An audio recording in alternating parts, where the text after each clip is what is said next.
Butler. She has been curator of the Rogerson Clematis collection at Lusher Farm outside Lake Oswego, Oregon since July 2007. She has been an instructor of horticulture at Clackamas Community College since 1996. Linda lectures internationally on numerous gardening topics and travels widely to visit gardens and study clematis in the wild.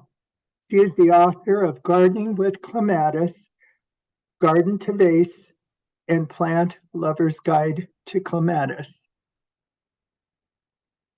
Linda, you can take it away. Thank you, Lynn, and welcome, everyone. I am broadcasting, if that's the word I want, from the research library that we have here at the Rogerson Clematis Garden.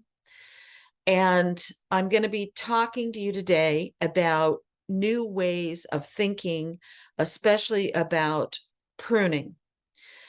And clematis are contrarians.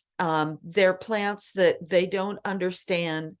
The plants themselves don't understand the rules that humans have imposed upon them.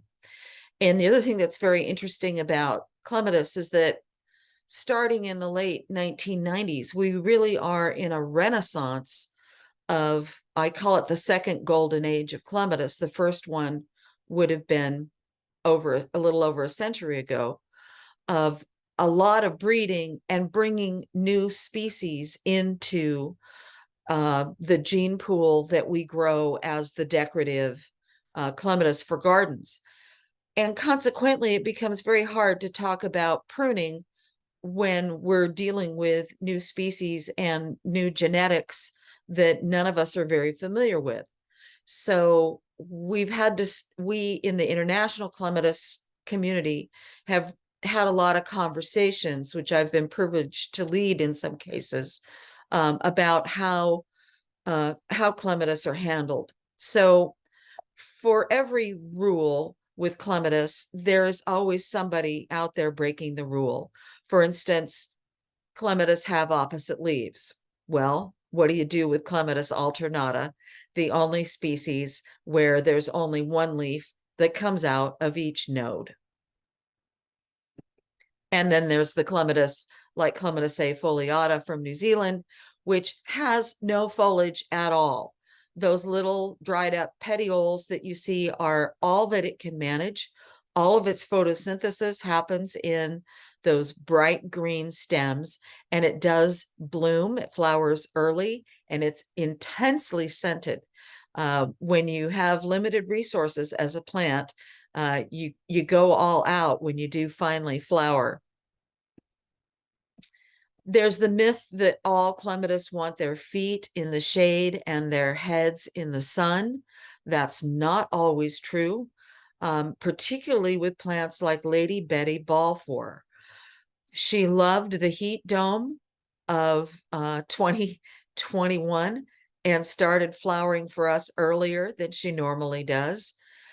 And even though she's a large flowered hybrid and people look at those and say, oh, maybe you only prune those back by half or whatever.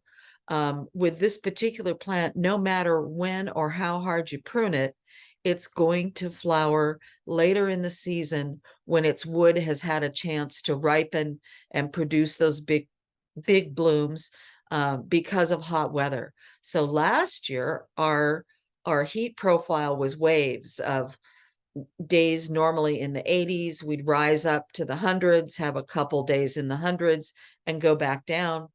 And Lady Betty loved that. And she is planted in our garden on a euonymus shrub, but she's planted on the sunny side of it.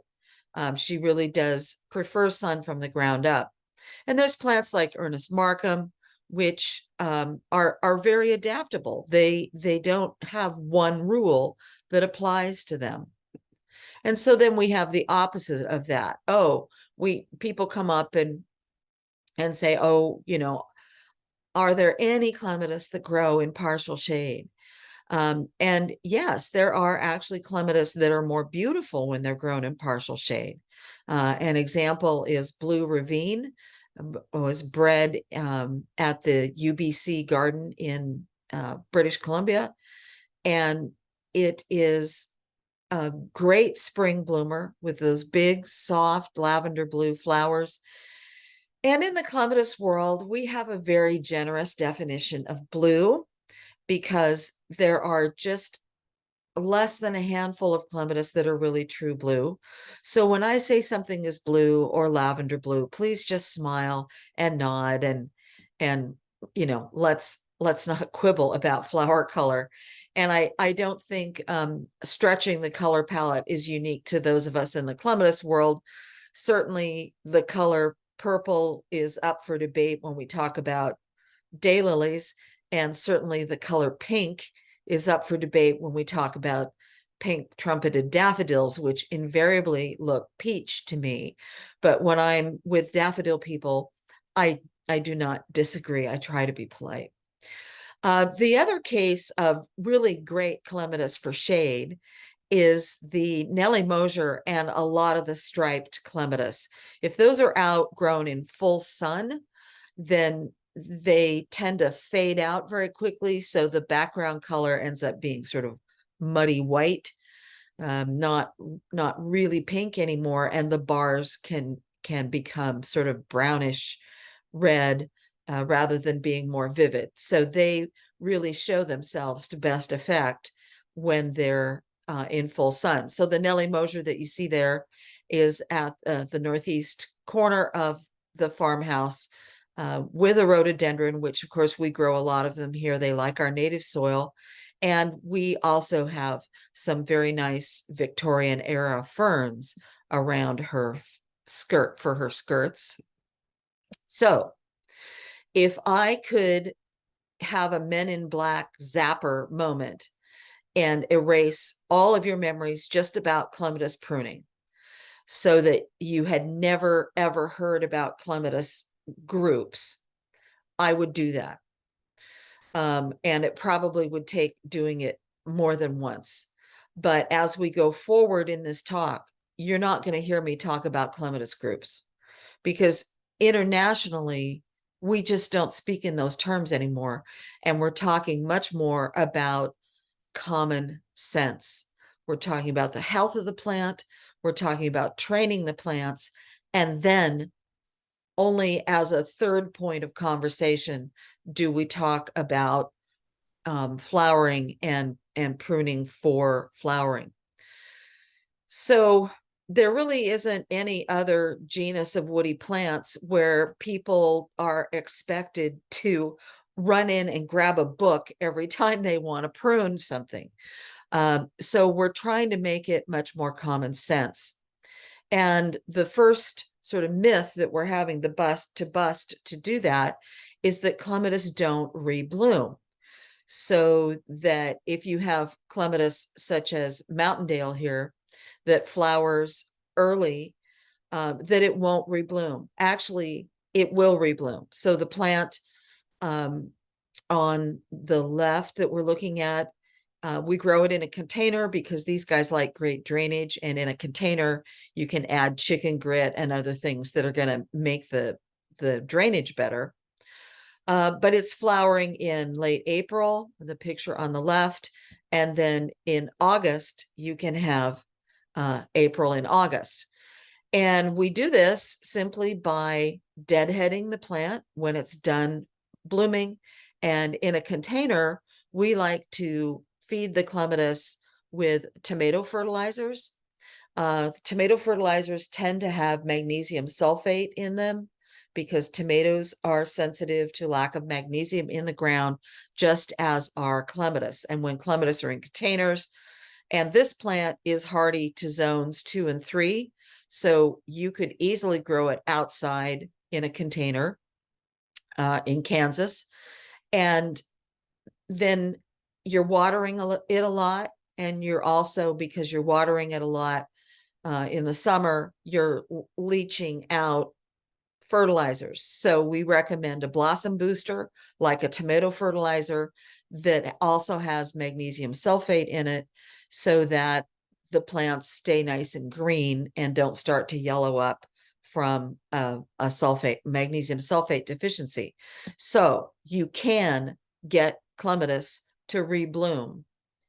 And sometimes you don't know what a plant can do until you ask it to do it.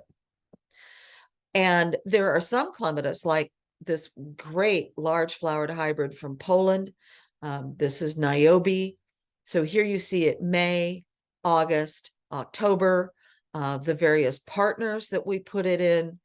And it's really fun when it flowers in August with the hardy hibiscus. And that one happens to be Robert Fleming there in the upper right. This is a clematis that seems to be hardwired, and there are a few of the large flowered hybrids that are like this, that they're always going to want to flower at a certain time, no matter when or how much you prune them. So short of pruning them when they're about to flower to make them flower later, which who would do that? You can hard prune this in the winter. You can prune it by half, and it's still going to want to flower the first time in early May. And once it's established in the ground. And that's kind of fun to know. You can sort of decide what kind of shrub you want it to grow it in. So this is a talk where you're not going to be seeing a ton of the clematis grown in on arbors or obelisks or trellis or the light post at the head of your driveway or your mailbox. I really am asking you to think outside the arbor. Think about clematis in the wild. There are no obelisks. There are no tutors. There aren't miles of wooden fences that nature has put in place for these clematis to grow on. They grow in other shrubs and small trees, and they make the most of whatever vertical opportunities are near them wherever they grow in the wild. And so here at the Rogerson Clematis Garden, people are always surprised when they hear that we have 2,200 plants in the ground, that we don't have 22,000 linear feet of fencing for them. We don't. We try to grow them in a naturalistic environment to encourage people to grow more clematis than just on your porch supports or on, as I said, at the light post at the head of the driveway.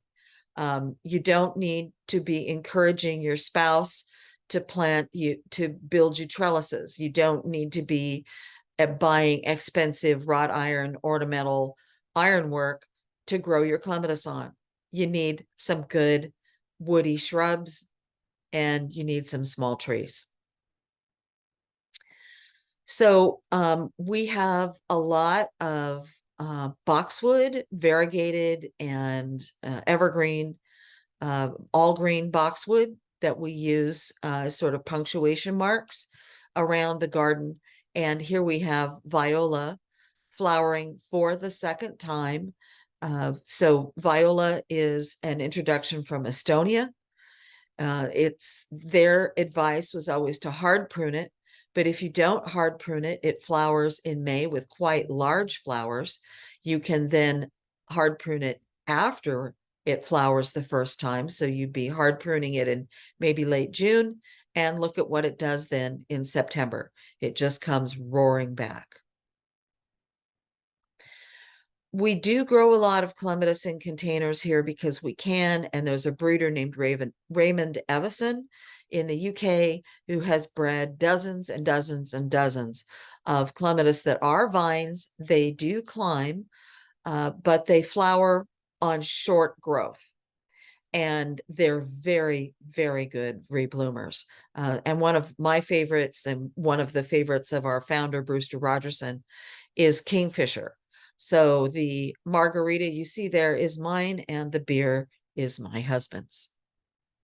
That's from my garden. You'll sometimes hear that clematis shouldn't be pruned. that certain clematis should never be pruned. And I don't suppose that the Montana group does terrifically well for you guys unless it's really sheltered from the lower 5 or 6 feet of the plant, and that there's kind of a little sun trap where you can plant it to keep the roots a little warmer. But this group, if people ask about it, should definitely be pruned.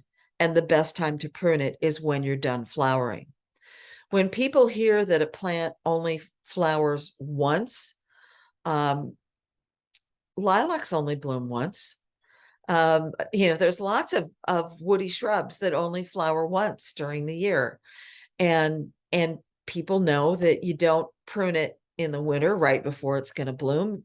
You want to prune it after it's done blooming if you need to prune it, and that way it has the whole rest of the growing season to recover.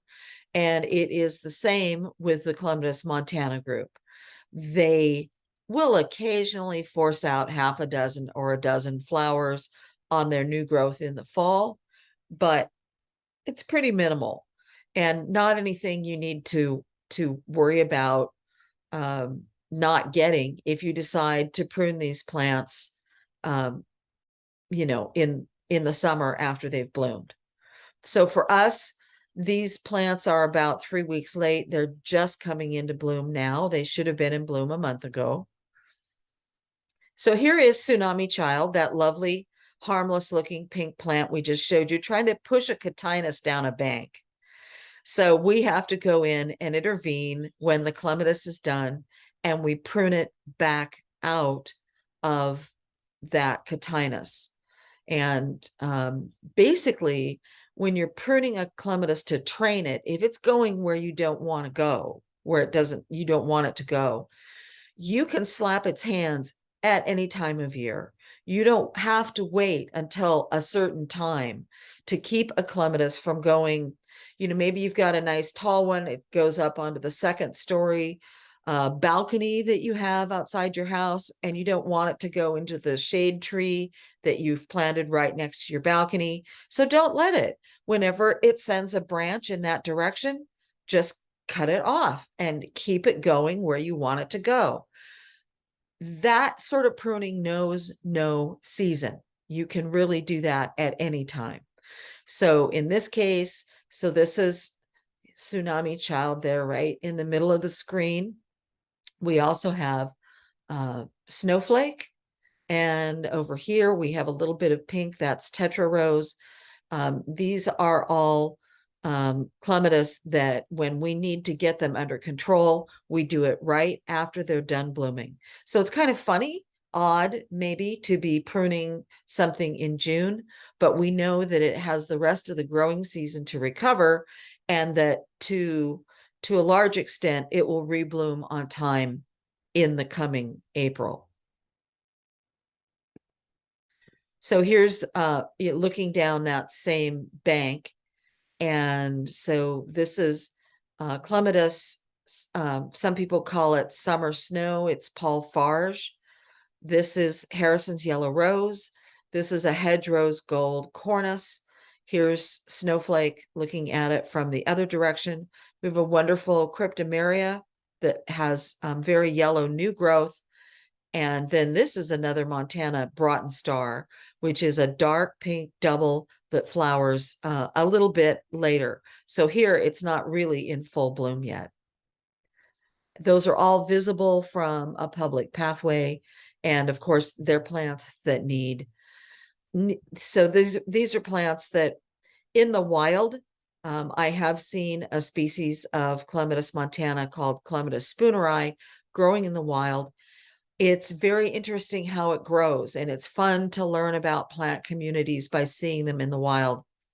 There's the red-thorned rose, the Rosa sericea omaensis var terracantha, that has the big red thorns. In the wild, that grows in the same area as Clematis spooneri, and then up above them is Lijiang spruce, which gets about 50 feet tall, very, very bushy. So in the wild with these Montanas, they start out near the rows. That is sort of the plant that lifts them up into the spruce, and then they grow all over the spruce. But the clematis are deciduous, and the spruce usually are already well established. If you have a big clematis and you want to grow it into maybe an old apple tree or something that you want to put it up into and you want it to stay there, you don't have to prune it, but you also have to be sure that it doesn't get too heavy for its host. And so in some cases, these big plants are co-adapted with other big plants. But at the Rogerson Clematis Garden, we do provide some trellising for the clematis that we know. The Montanas get 20 to 30 feet tall. They form very heavy trunks. So, be aware. This is at the National Collection of Montanas in Northern Scotland. This is Clematis Marjorie. They had pruned this one the year before. And so that's how much new growth had come on it. So we're looking at about 4 feet from 30 feet. It got pruned back that hard. These stems at the base are about as big around as my wrist. Up here, we're looking at fatter than my thumb.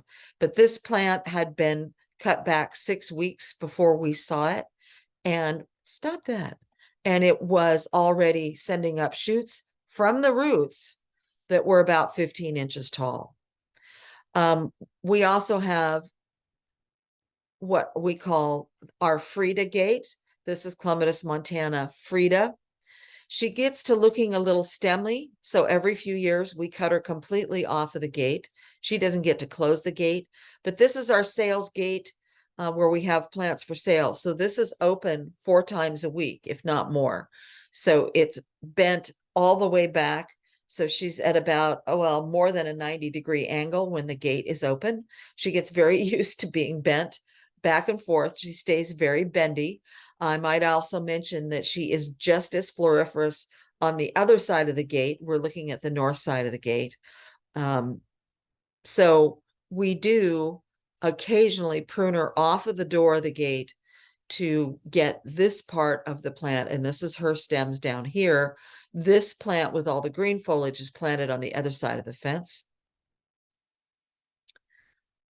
So whether a large flowered hybrid is early or late depends almost entirely on you, when you prune it, how hard you prune it.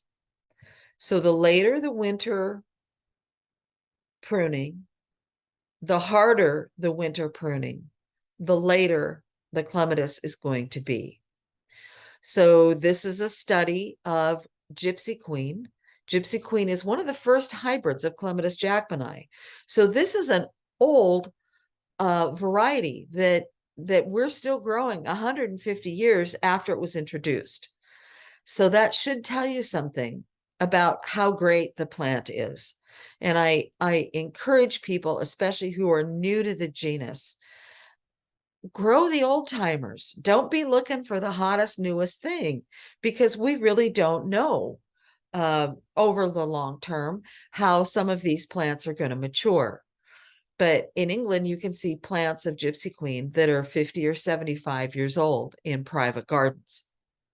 So Gypsy Queen is sometimes called a late large flowered hybrid. But if you only prune it back by half so that it's got old wood on it as it goes into the spring, that will produce bigger flowers than if you hard prune it or prune it very late in the winter.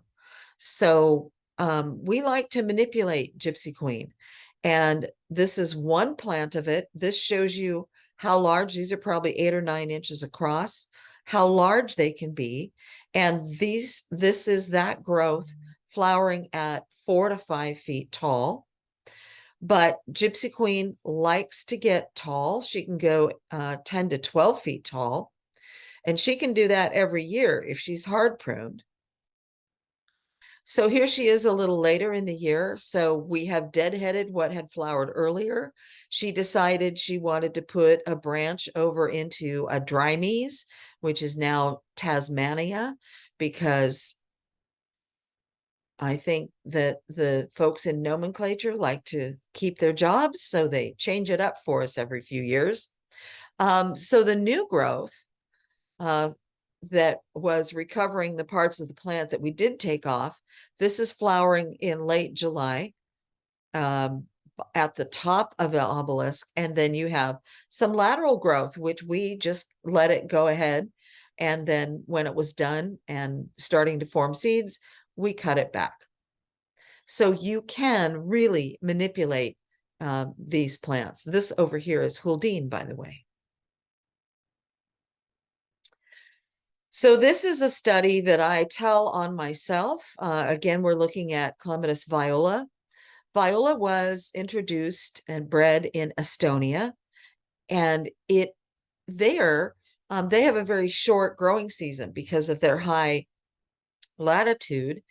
And so they consider it a plant that you hard prune, but they probably have more winter dieback than we do. But I was, doing it by the book.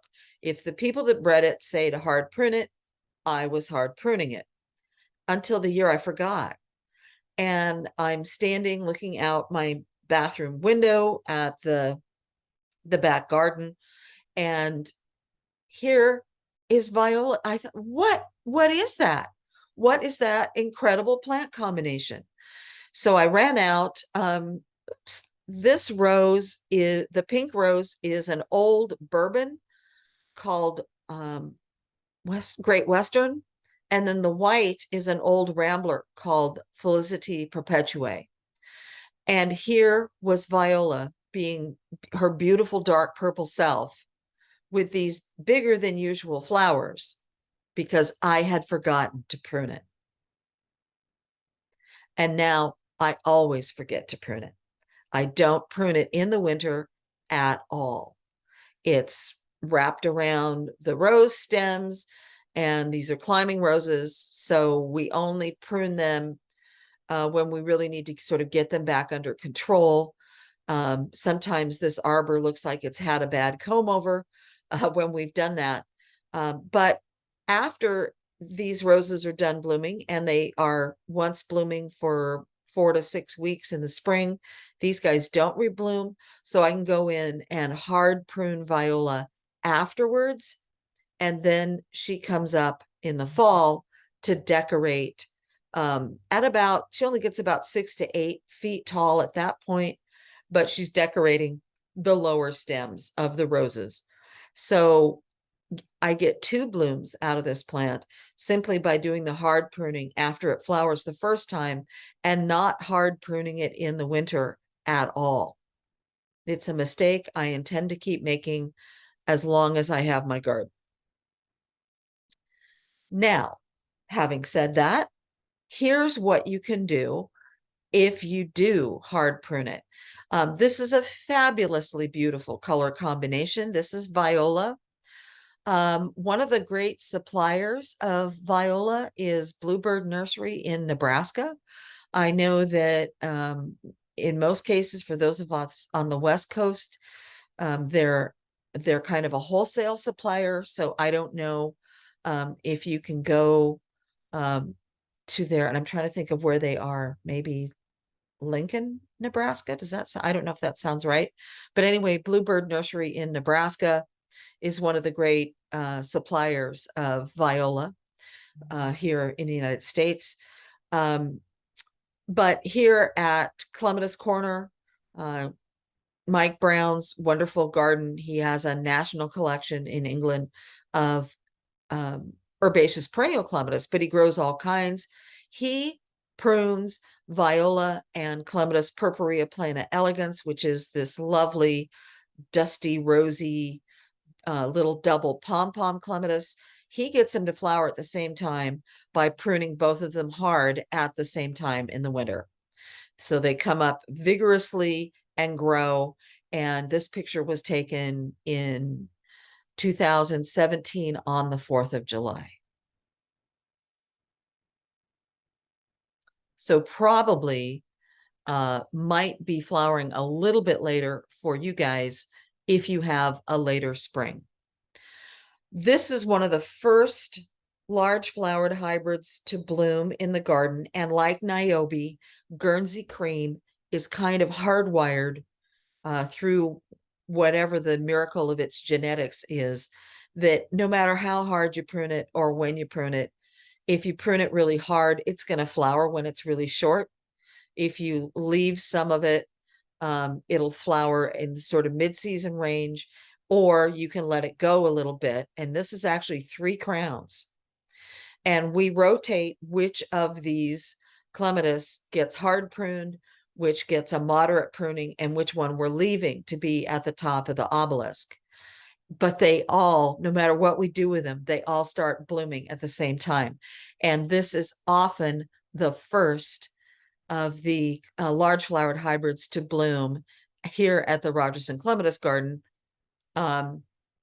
So how do we do this? So 3 different crowns. So the year before this one had been at the top of the arbor and we hard pruned it. This one was sort of medium size. We pruned it by about half. This one we had not pruned much except to deadhead it and detangle it and take out the dead growth the year before. And so the schedule is this one, after this bloom, got hard pruned. This one we just deadheaded, and this one we let it grow up higher, because we're sort of moving which one of them gets to go to the top, so that we have this column top to bottom that can be seen from outer space, or at least from, a couple 100 feet up in the air with drone photographs. So you can, and in the case of Gypsy Queen, that is such a big, vigorous plant that you really only need 1 crown. Let it go for a couple of years so you've got lots of growth coming up, and you can do this sort of sculpting pruning and get it to bloom at different times. Or if it's a plant like Gypsy Queen or Niobe that always wants to flower early, no matter how hard you prune it or when you prune it, you can play with these things. You don't have to do it a certain way. We tell you to prune back to a good bud. Okay, this is what good buds look like. You've got good development on both sides of the node. Sometimes they're sort of mud colored and you have to really look to see them. Some of the varieties have more green buds, but this is actually Guernsey cream. So here it is. Oops, I'll stop that. Coming up over here, I have very sensitive touchpad. It's coming around here. You'll see some more buds, and then it's looping around.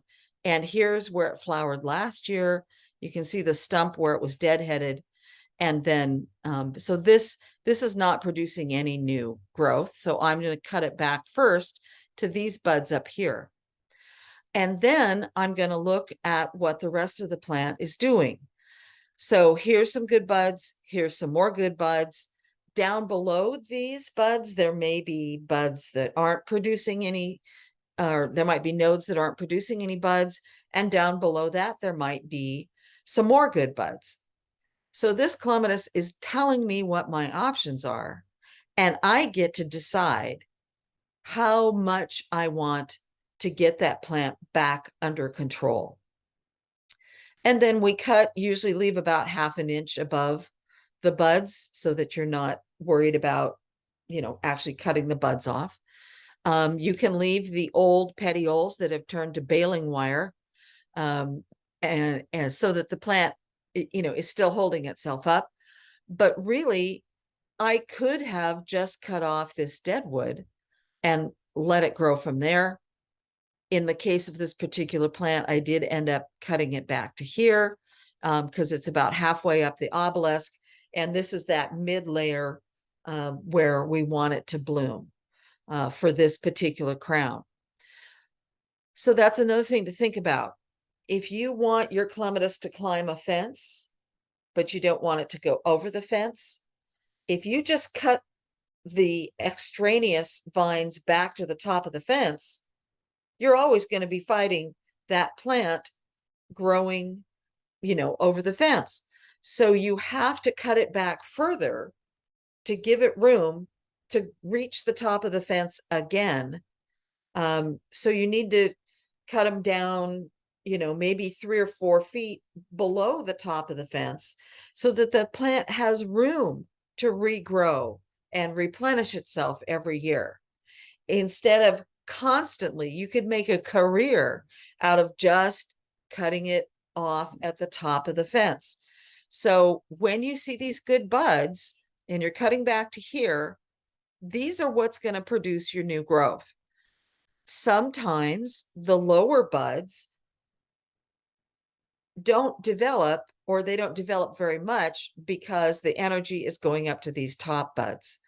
So you really have to, clematis pruning is not for the timid. Don't be shy, and not every bud is sacred. You have to exercise control because the plants will not. And you can do deadheading, or what I call hard deadheading, in the middle of the summer. So we're looking at, I like to say Bastille Day, which is July 14th. I can go out with a glass of champagne and swan around the garden with my clippers and do some summer deadheading and what I call hard deadheading.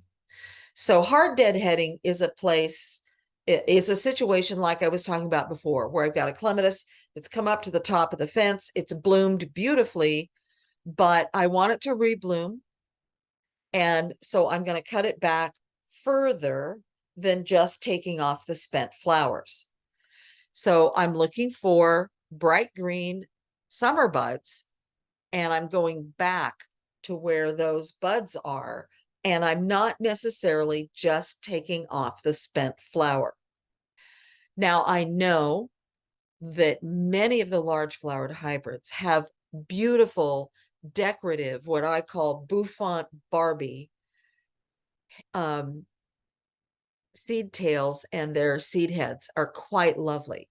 And I'm glad they're lovely. That gives people another reason to grow them. But I like the flowers. And we're at a public garden, and we're trying to show off how these plants flower and how easy it is to get them to rebloom. So we usually deadhead. We usually take the seed heads off, even if we're not going to take off any more. And so every time we do this sort of summer pruning, even if it's just deadheading, we give them a little love to apologize to them in the form of organic rose and flower food. And that's why you see clematis grown with roses a lot. They like the same sorts of fertilizer. So the one that we're using now at the garden, I think the formulation on it is 462. So it's very mild. We don't have to worry about the volunteers burning the plants. So whenever they get deadheaded, or if they get a summer chop, we go around the drip line of the plant. We don't put the fertilizer right on the crown. Water it in if we're not due to have some water. And we tend to have extended periods, usually 30 to 60 days, when we don't have any water at all, contrary to what you hear about Portland. So we always, if we're doing midsummer pruning or deadheading, we always give them a little fertilizer, and usually they're back in bloom in 30 to 45 days. We have a really long growing season. Our first frost date keeps moving back and back and back, and it's not unusual for us to not have a killing frost before Thanksgiving. And this last year, we didn't really have a killing frost until Christmas time, and then we had it down in the teens with cold, drying wind.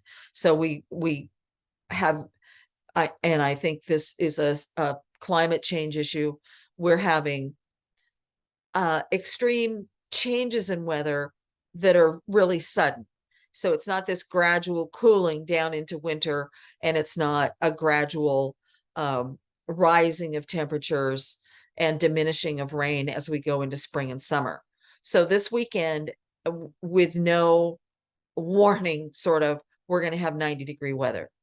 So we're seeing this more and more and more. And I'm just telling you this because do water in the fertilizer if you are in an area that doesn't have regular summer rain. In the Southeast United States, they have rain all summer.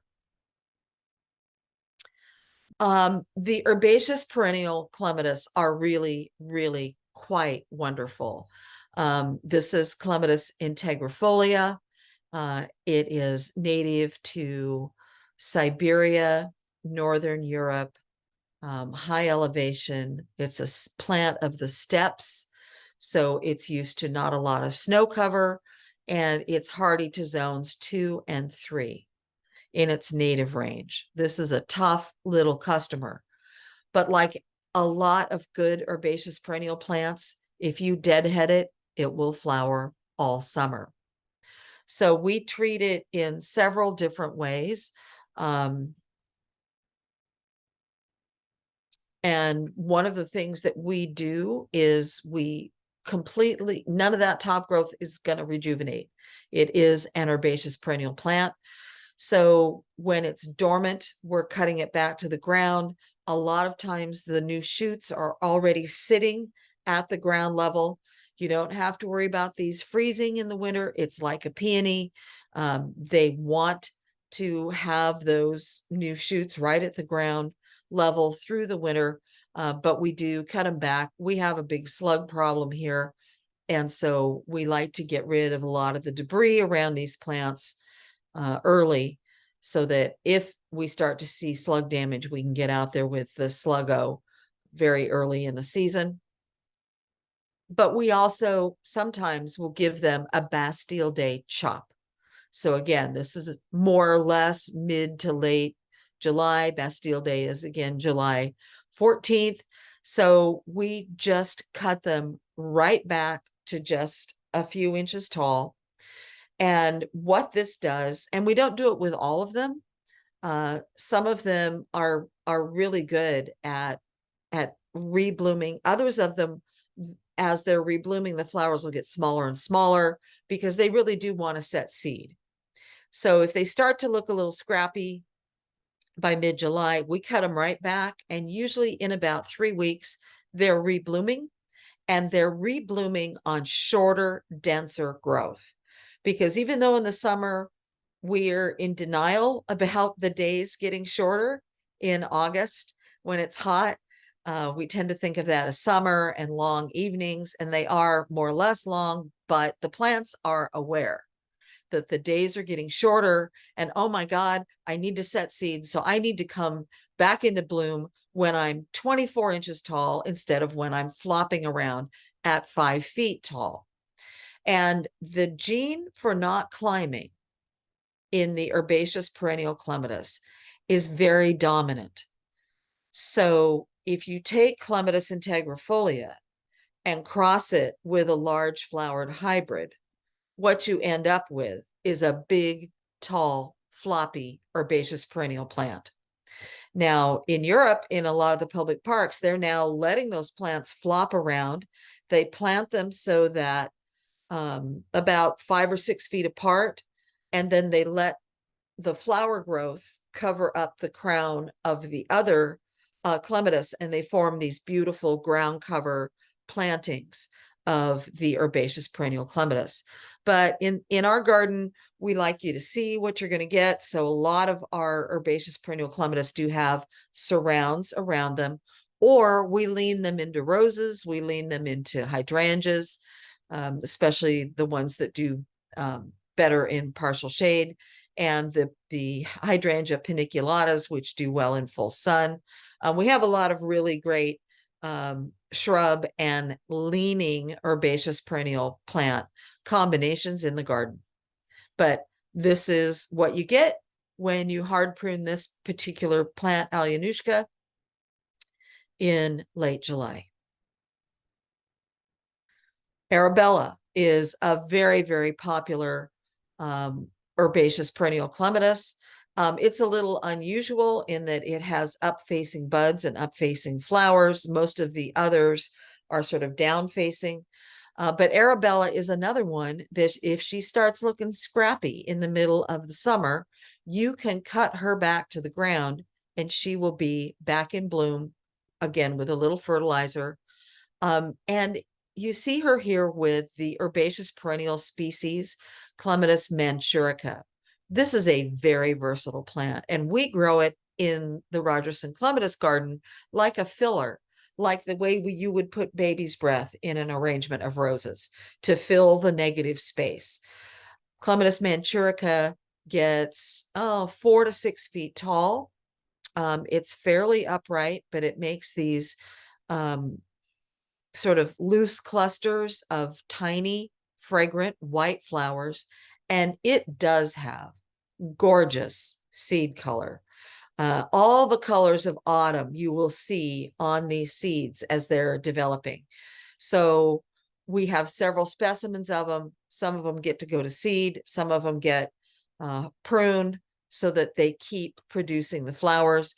And this is such a good rebloomer that in Japan, they use it as a filler flower in flower arrangements. This is one of the clematis that they grow a lot for the cut flower trade.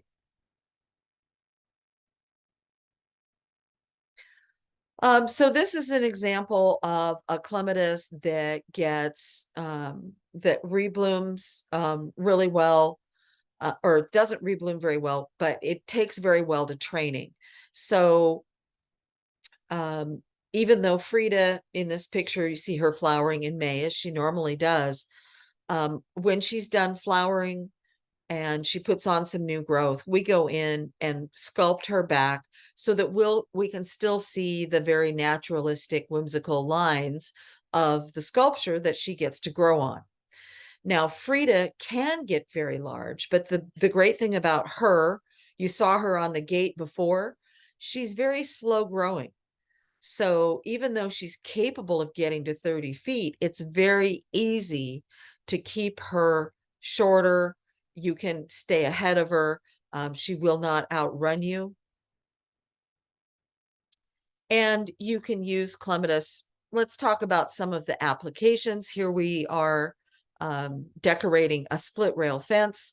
Young clematis can't reach around with their leaves and wrap around each other to hold on to, these are kind of irregular, basically 4x4s or 4x6 split rails. So we lined it with fence cloth, and the clematis fill in the fence cloth so that they look like this. We're standing underneath the canopy of our 122-year-old copper beech.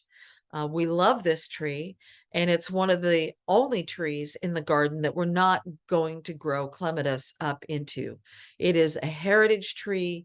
It's much beloved in the community, and it's a gathering place. Everybody says, "Oh, I'm going to Lesher Farm."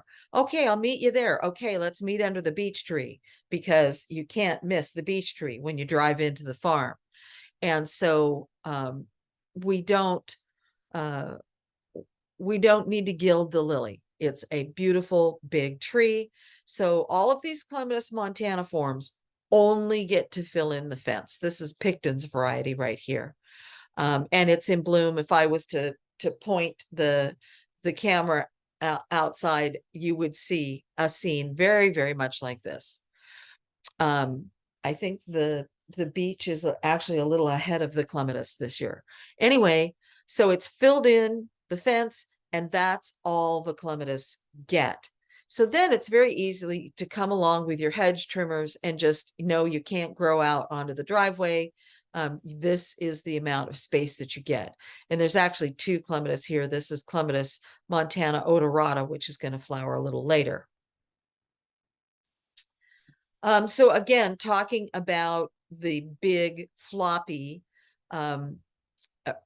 herbaceous perennial clematis. This is Ariostemon, and it was bred in 1830, in the 1830s, one of the first intentional crosses that was done in Europe. This is Clematis integrifolia crossed with another European and Mediterranean species, Clematis vitacella, which has been used a ton in breeding, and it's a very easygoing plant. So these flowers look very much like vitacella, and they're very quite purpley. They look like a pagoda roof, and this really does flower for a solid 6 to 8 weeks through the summer. So in this case, rather than letting it flop around everywhere, because even though the flowers look like Clematis vitacella, it doesn't have the ability to wind its petioles around something. It just didn't get those genetics. And so we let it come up and out of the tutor, and it drapes over the other plants that are around it. But of course, this is not a hybrid that ever would have happened naturally in the wild, because these plants are growing sort of in very remotely from each other. You can have fun in the garden. And this is Lucy Hardiman's garden. She's one of our local, now retired garden designers. Lucy likes to have a lot of fun in her garden. She likes really punchy colors. So she has these big balls of yarn that were actually brought back to her. And they're not solid. They're wrapped over styrofoam, but the yarn is from Tibet. So she was brought back the yarn. She winds it around the styrofoam balls. She's got that plinth there with a rusty urn. And she's chosen Clematis Gravetye Beauty, which loves the sunny site. Gravetye Beauty is what we call an herbaceous vine. It does climb, but none of the new growth rejuvenates the next year. So it's not a woody vine. It's herbaceous. So even though there's woody stems still there at the end of the year, when it goes dormant, they're not going to repopulate with leaves and new flowers. All the new growth on Gravetye Beauty is going to come from the base. So where she has it in the winter time, the other plants are pruned around it, so the sun gets right down onto the crown of Gravetye Beauty and produces a lot of new stems. And Gravetye Beauty is a hybrid from Clematis texensis. And even though that's from the Texas Hill Country, they do get enough cold in the winter that this ends up being a fairly cold hardy plant to zones 5 and 6. So look for Gravetye Beauty, especially if you want true red. The hotter the weather, the more true red Gravetye Beauty will be. And this is how we grow it at the Rogerson Clematis Garden. We don't grow it up. We grow it on a full sun, gravelly bank, and we let it, because it's a bank and there's a public pathway at the bottom, if we put up an arbor or a tall shrub for it to grow up on, people really wouldn't see it because it would be too far over their heads.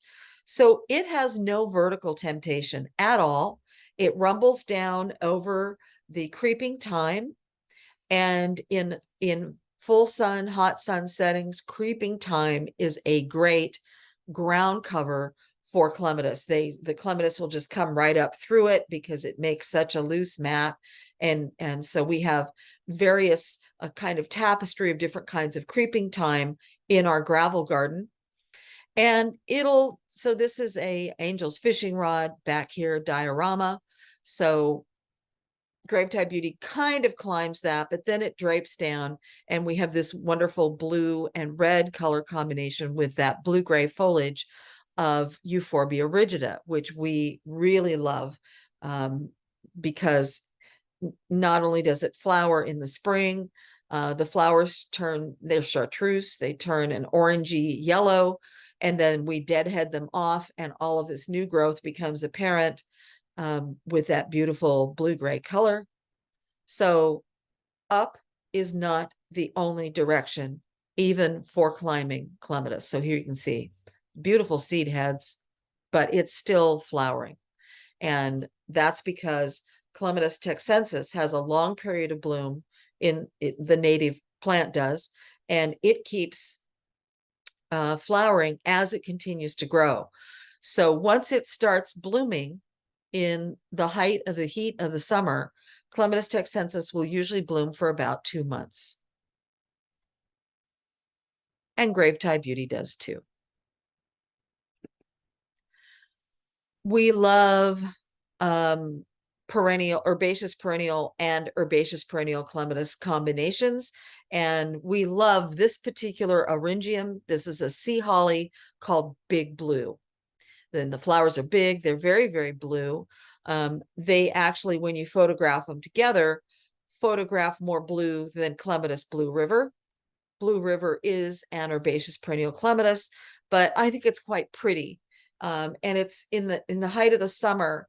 It's kind of a nice rest for the eye when there's so much reflected light, and we've got a lot of striped and red and party colored clematis going on. To look at blue is a real rest for the eye, even though Blue River isn't as blue as Big Blue. And then we have a little vignette over here, and this is kind of funny. This is Clematis denuta, this pink clematis here. This is an obelisk that we have for denuta. Denuta could also lean into the boxwood if it wanted to. And over here, off screen, is an apple.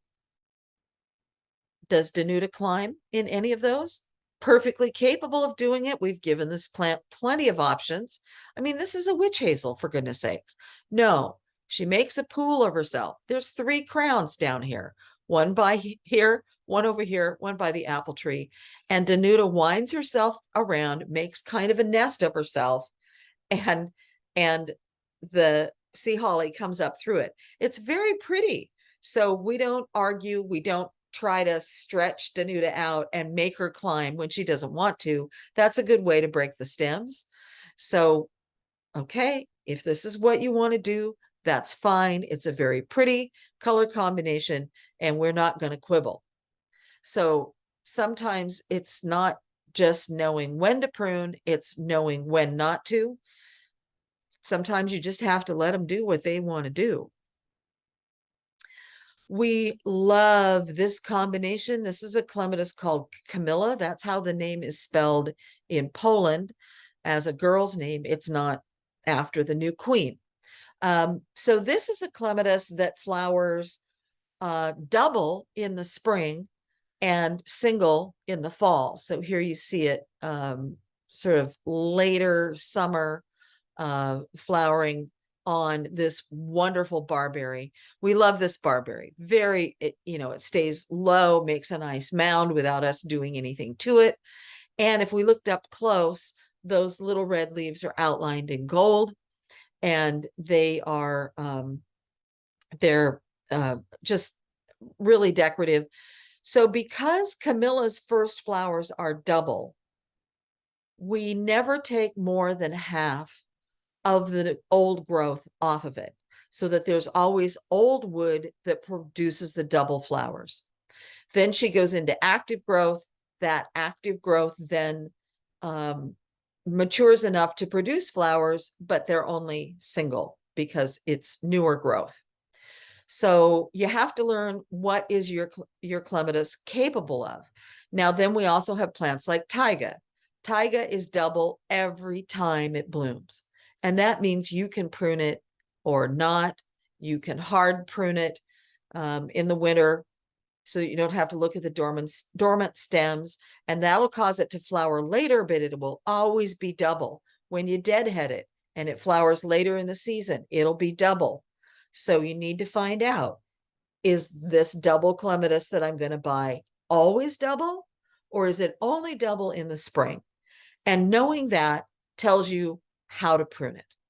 If it's only double in the spring, never take off more than half of its size. But if it's double every time it blooms, you can prune it any way you want.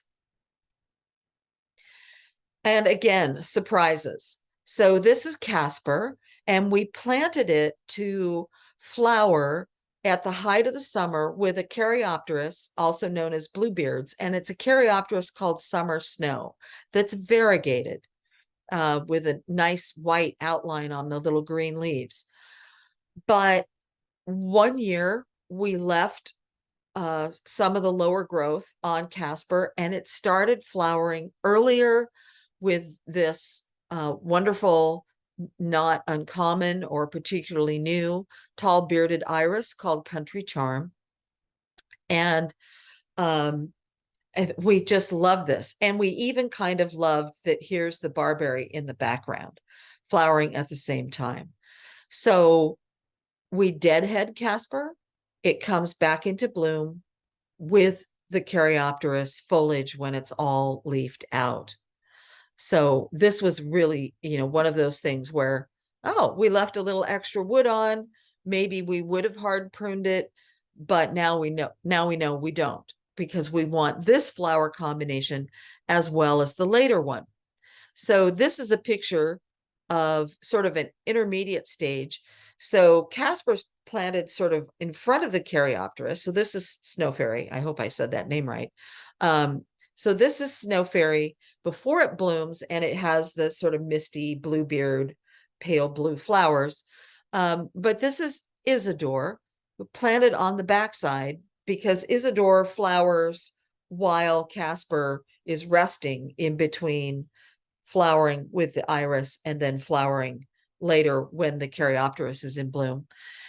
We're hoping that someday these lilies will pop open and we'll have Isidore in bloom with the lilies, but it's very pretty. It's a nice, bright late May mix of the sort of white, nice, clean white of Isidore.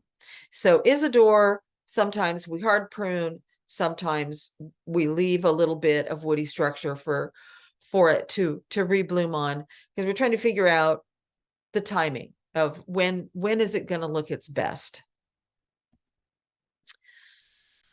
And the Vitaceliforms, and I was talking about this before with Purpurea plana elegans and the hybrid Ariostemon, the Vitacella type of Clematis that have Vitacella genetics in them tend to be very long blooming, but they're blooming over the main course of the summer. You don't have to hard prune them. Most people do, because they'll produce 10 to 15 feet of growth a year. And if you don't do some hard pruning, eventually it's blooming in your neighbor's yard or the next county, because it's going to put on a certain amount of growth every year. But we love this one, Crispina. It's from Poland, and that's a variation of the name Christina. And it flowers at different heights. So some of it goes horizontal, and it'll cover Geranium Roseanne, we love that when it does that. And sometimes it goes up into the Hydrangea Limelight. So Hydrangea Limelight is lime green when it first opens, then it ages to this creamy white, and eventually it will turn pink. And Crispina has bought in. It is along for the ride, and it's blooming the whole way through. When we need to replace Crispina, we do get it through, I think this is another one that we get from Bluebird Nursery in Nebraska. So we have to buy it in wholesale quantities to ship it out here, but I think you can still go to that nursery and buy in person. So if you find out otherwise, I'd like to know. But Crispina, she's going to bloom for 8 weeks, and she'll put out horizontal growth. She'll grow up into her big hydrangea partner. And so when we go out in the winter to deadhead and shape the hydrangea, we do the pruning of Crispina at the same time. We like Vitex as an ornamental shrub. It's got a long flower season. It attracts a ton of pollinators. And here we have it combined with Nigrijenka, which is the Ukrainian Russian word for African girl. So this is, again, we do hard prune this because the Vitex flowers in the summer and we want them to flower at the same time. And it also finds its way into roses. So it's actually in this rose about 10 feet away from where it's planted. This is another Estonian introduction. Who knew that during the Cold War, several botanic gardens in the Crimea and Kiev were breeding Clematis. And lo and behold, that's where Sizaya petitsa comes from. And so we like to celebrate, especially at this time, that the Ukraine has been a great source of clematis for our gardens. The translation of Sizaya petitsa is memory of the heart. So you'll see it sometimes with that trade designation, because some of the plant brokers think that Americans will shy away from foreign names. But my observation is that if a plant is sufficiently beautiful and garden worthy, the name really doesn't matter. People will seek it out. So in this case, this is an herbaceous perennial clematis, and it's leaning into the rose. So we don't, when the plant goes dormant, we prune this rose like it's a hybrid tea because it's going to rebloom so well throughout the summer. So we take it down by about a third in November. At that point, the clematis is dormant. We can go in and hard prune it right back to its crowns, and then it's going to spread, and it gets about 6. Each crown will send out stems that are 6 to 8 feet long. They don't climb, but when it gets to the rose, it sort of leans up and grows up into it. And we get these wonderful, wonderful combinations. Now, Nigrojenka is a climber. We were quite surprised when she headed it over to the rose. But in the case of the Viticellas, these are plants that can't multitask. So she will stop climbing when she's in bloom, and the leaves that are amongst the flowers don't wrap around. So it is fairly easy to get this out of the rose without mangling the rose too much.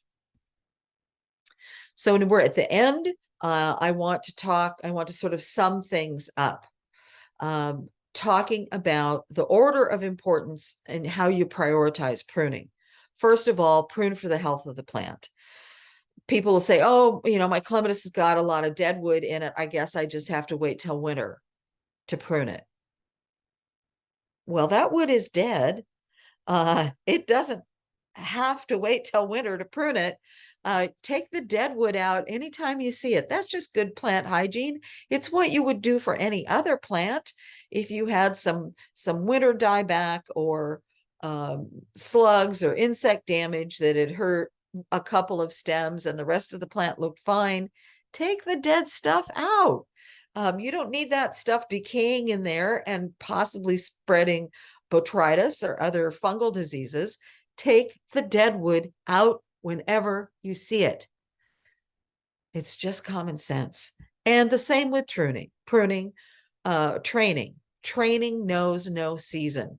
If your clematis in the middle of the summer has taken off in a wrong direction, instead of possibly breaking the stems where the nodes connect to the stem by trying to retrain it back in another direction, and you might break that off, and then that stem collapses because it's broken, and you go, oh no, my plant has wilt. No, it doesn't have a disease. It has operator error. So what you want to do, if it's going in the wrong direction, just cut that all off. And if you like propagation, use all that for cuttings. But training you can do anytime. So the only time that pruning gets at all tricky is when you have doubles that only should be pruned by half because they're only double in the spring. all of the other large flowered hybrids, you can kind of do what you want. Figure out what color combinations you want in your garden.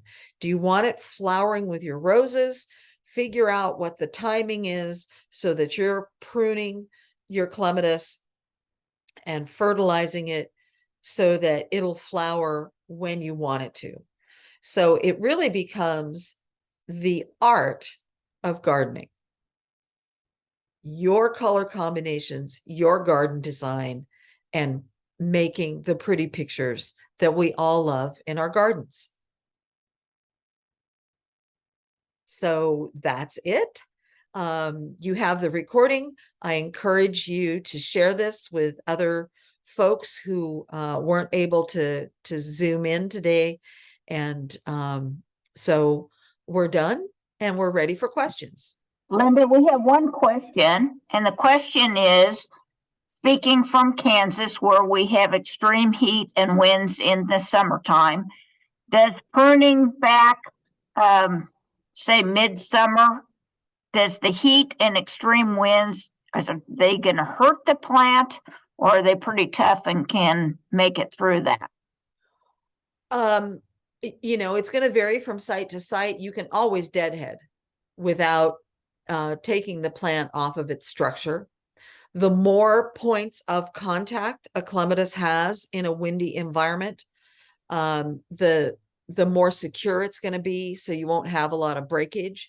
And in a situation like that, I might not do a lot of mid-season what I call hard deadheading. I might just go ahead and deadhead and give it some fertilizer. That's going to vary from site to site. I have a friend up in Ellensburg, Washington, Annette Williams, and she grows tons of clematis, but she has a big sort of pinwheel shaped structure with a lot of fine mesh fencing cloth. So we're talking the openings of the wire fencing cloth are 2-inch by 3-inch. So the clematis have lots of places to hang on. And that's the best way to go. If you're growing them into shrubs like roses, then they'll be hanging on, to the roses. So that's my advice for windy sites. And as far as dry, they want an average amount of water. The clematis that are most drought resistant over time are the herbaceous perennial forms. And you can naturalize Clematis integrifolia, the species. It's a child of the steppes. It's a child of hard winters and windy, very hot summers without any evergreen cover of any kind. There aren't any broadleaf evergreen plants that are native to steppe climates. So windy, hot in the summer, the herbaceous perennial clematis are going to be your best bet.